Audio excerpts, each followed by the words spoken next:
has mismanaged the country. When the country is burning, despite having been properly briefed that there are problems, and Kenya will come to a standstill, he left on an overseas trip in a private jet, I am told the most luxurious in the world, where you are paying 5 million shillings per hour. That jet that he left with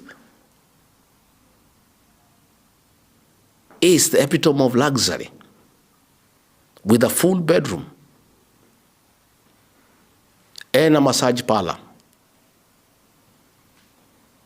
and a spa with a jacuzzi, steam, sauna, and the massage parlor has 4 girls from Seychelles.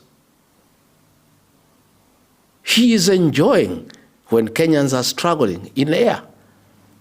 And then you're asking Kenyan that people have a problem with William Ruto because he's a Kalenjin. Kipchumba Murkomen, if you have forgotten. Nobody has any problem with the Kalenjin nation. When the people of Kenya elected William Ruto as president, they knew he's a Kalenjin.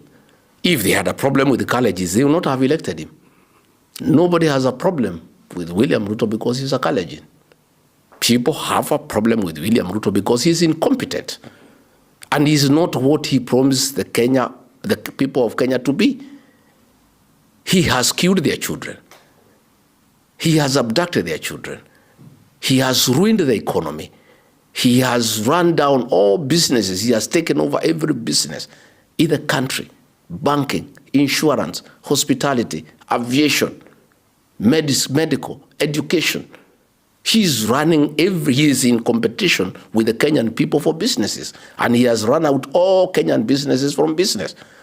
So when you come and tell us that people did not oppose Uhuru Kenyatta, they are opposing William Ruto because he's a Kalenjin.